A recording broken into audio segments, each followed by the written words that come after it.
Hi all, Rosalie Eni here, Hummingbird Flower. Okay, there's a lot of things I'm being called to speak on. Um, you don't have to take my word for it. This is just me sharing my unique perspective and viewpoint with where I am on my journey. And it's not going to resonate with anyone. And that's how it is as a reminder for everyone. We're not always going to get each other, but and it is still okay to honor and respect another viewpoint because that's how they are seeing and viewing the world through the journey that they have been on. And we're all on different journeys, so we're not always going to see here. Some of us might see here one day and see here another day, and then maybe there is one thing we see here, but everything else we see, I hope you get where I'm going with that. um, and that's all right. Feel your way through things.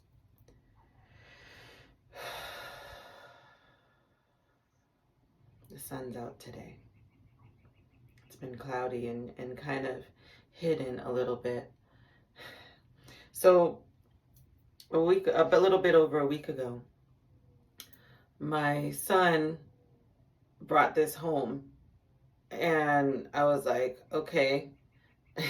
And the way I found it, I actually didn't find out that he brought it home until the next day, but I found this on the ground in our living room, and I was like, okay, universe, what's this supposed to mean? You bringing me back to Hebrew. And then it sure enough this was a clue. Just like when I started learning about going into sidereal astrology after learning tropical and seeing like things aren't adding up. The planets are not where things are saying they're supposed to be according to tropical astrology and the sky map. And I'm seeing with my own eyes the moon is next to this planet or this star. So I was led one day by Lord Shiva showing up on a commercial on YouTube with the trident. And I was like, oh, I'm supposed to go. I had little hints leading up, but that was like my cue to pivot.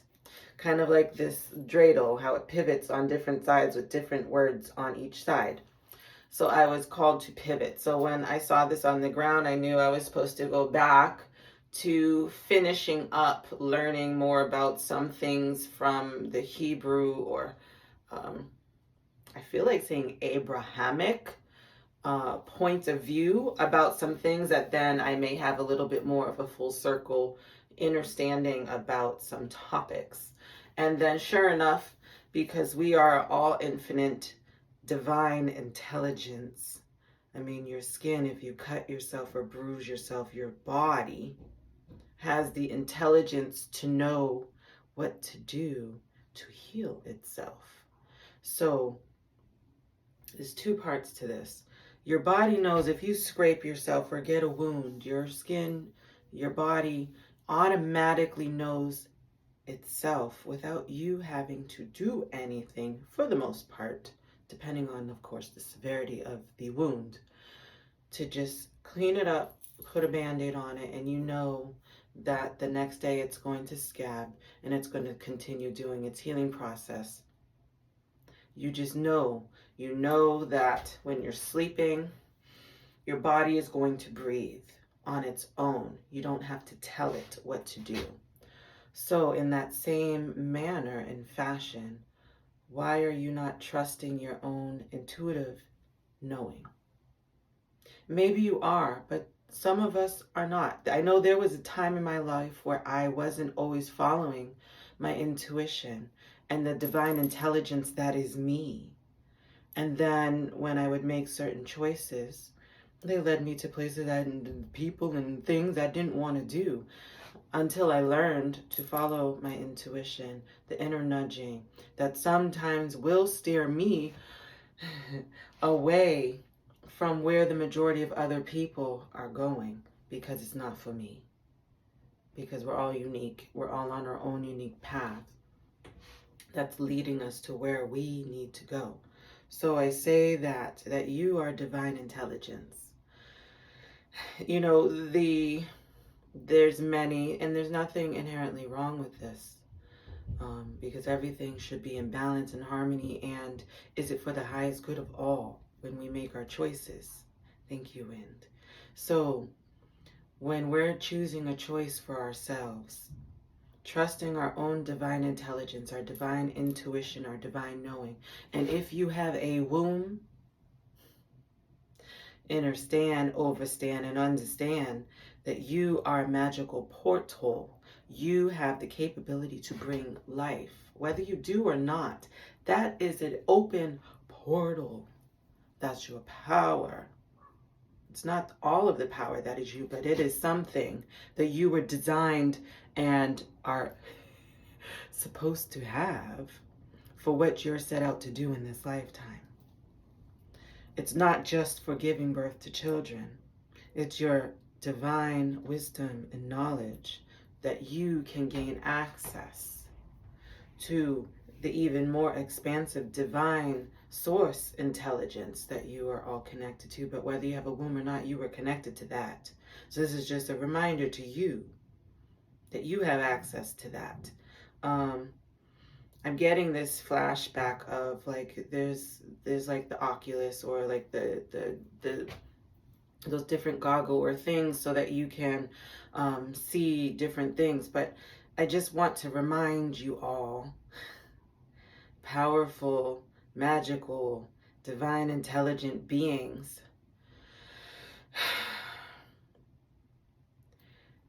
we have the smart intelligence to create these objects into manifested physical form, which is great.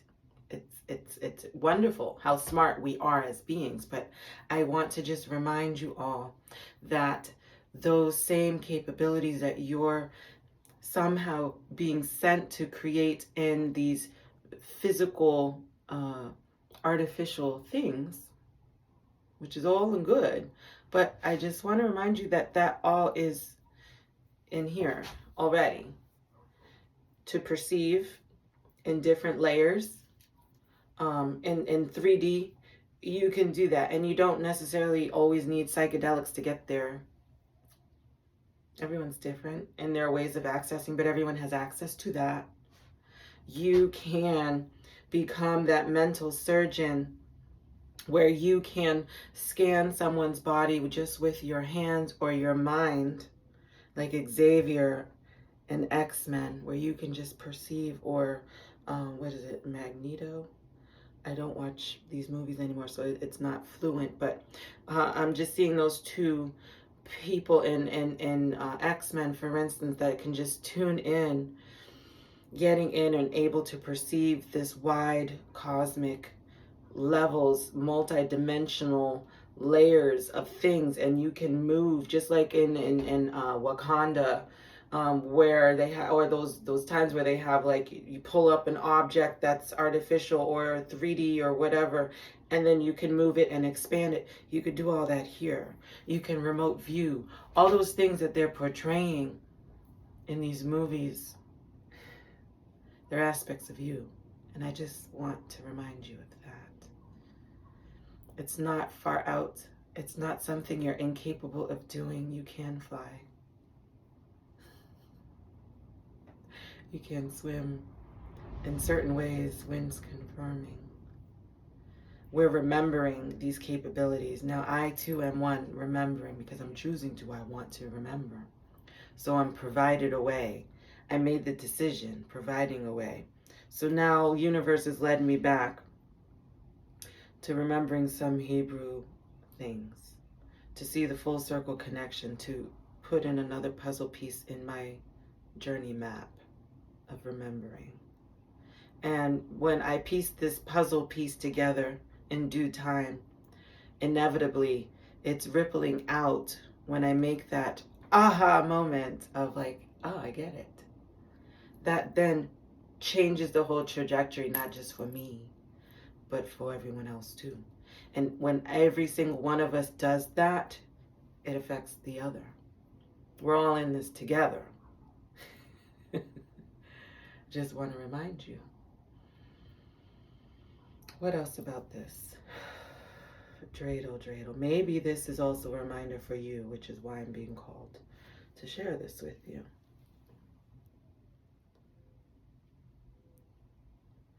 Does it resonate in some capacity?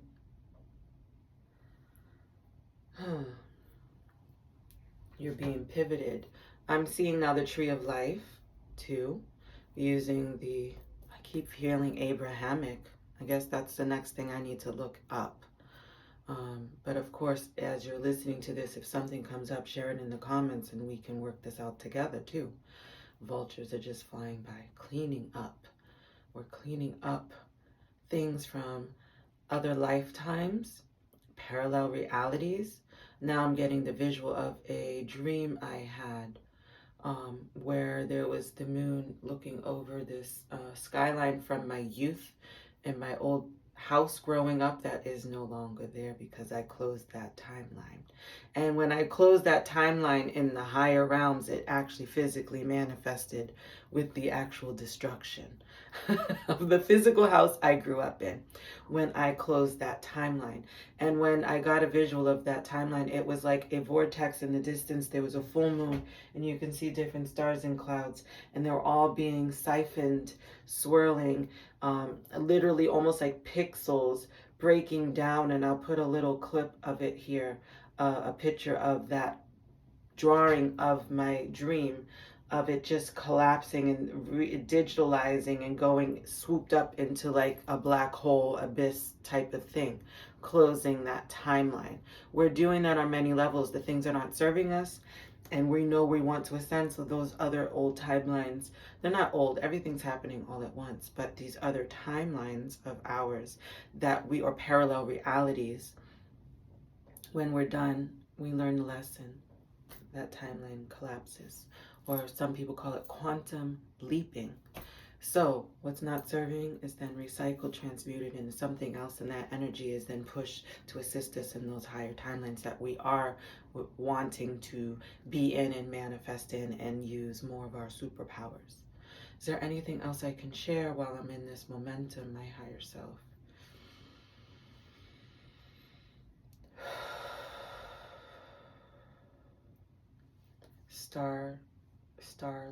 Starlink. Okay, so give me more of this visual clearly.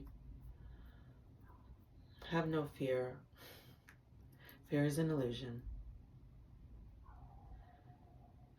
Okay, thank you. So here's the other thing I want to say.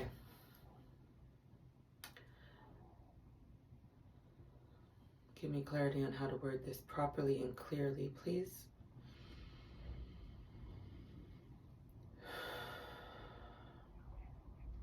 The fear propaganda. So they're at it again. And I feel like this scenario of the empath and the narcissist. That same equation that I have lived in pretty much every romantic, not every, many of the long-lasting romantic, quote-unquote, what I thought was romantic relationships, which were actually narcissistic. I learned through these experiences because when we go through things, instead of asking, why is this happening to me, you're asking, what is this teaching me? And when I switch and pivot to what is this teaching me, I'm shown in my way, I'm shown in different visions or going back to different archive moments. Kind of like my Akashic Records is my real time. I'm able to access it in real time when things happen. Thank you, confirmation.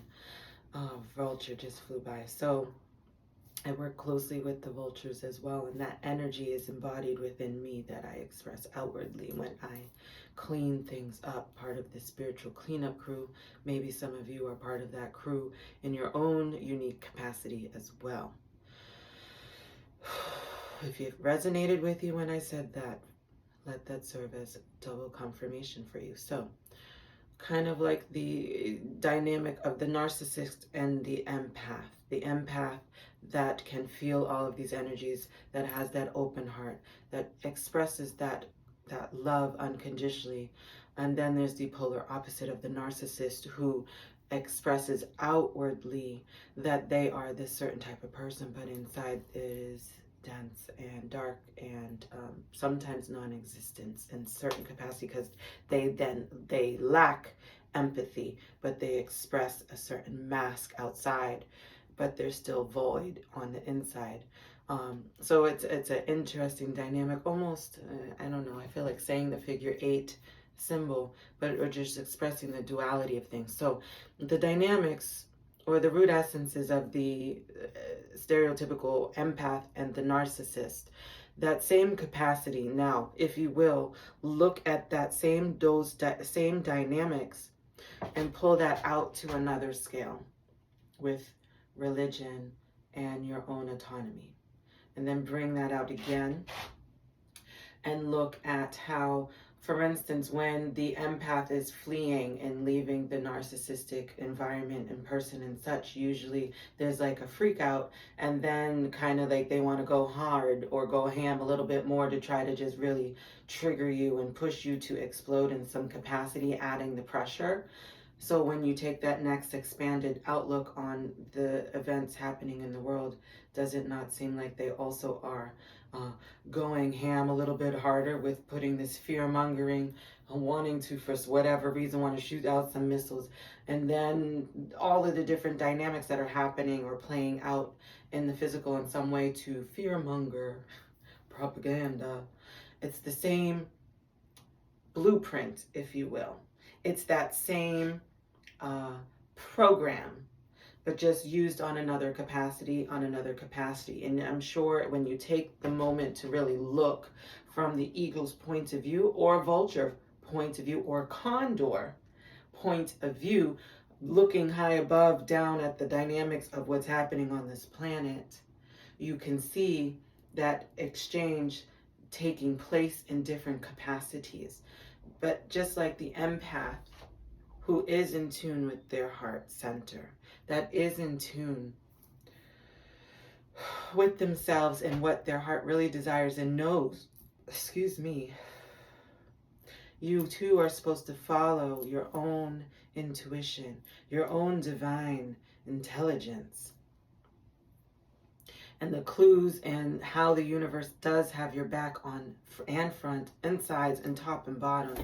However, sidebar comment, south is north, north is south, east is west, west is east. I said it. Things are not what they seem on purpose. That's part of the game, to find your way through that dynamic, that entanglement that we went to untangle ourselves, to take off the different lenses, to see things for what they really are, so that then you can pivot in another way. Now, I don't know at the moment what these different words mean. I'm going to have to look it up. It's part of my own research in this game I'm playing. But my higher self and team always gives me the right pieces of information at the right time when I'm ready to receive it. Same for you. Follow those nudges. Follow the clues left for you. This was left on my floor, knowing I would see it. Just like when you're meant to see that number on the license plate, or that certain song comes up when you're feeling a certain emotion. The other part is you are that divine intelligence. That's natural within you. 1911.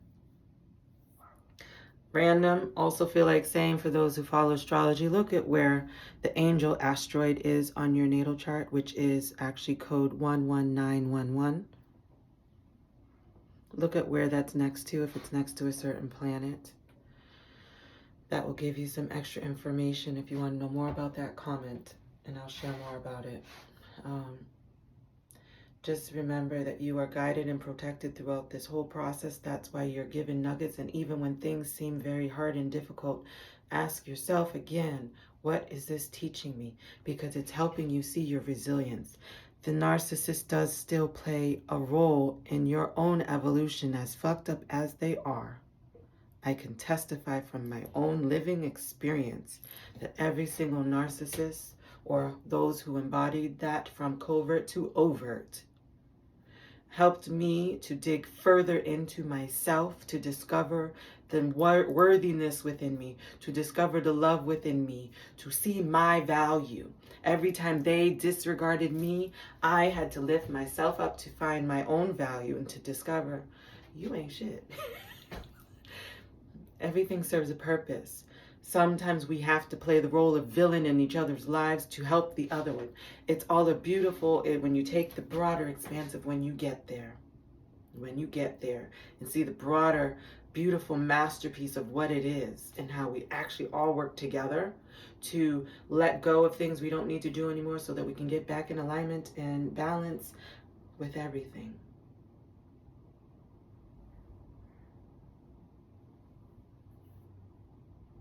It all serves a greater purpose. And soon you will have eyes to see the grand scheme of things. Thank you for listening. You are so loved. You come from love, agape love. I actually reminded myself this morning, you don't have to say agape love. Agape is that all-encompassing word, agape. You are agape.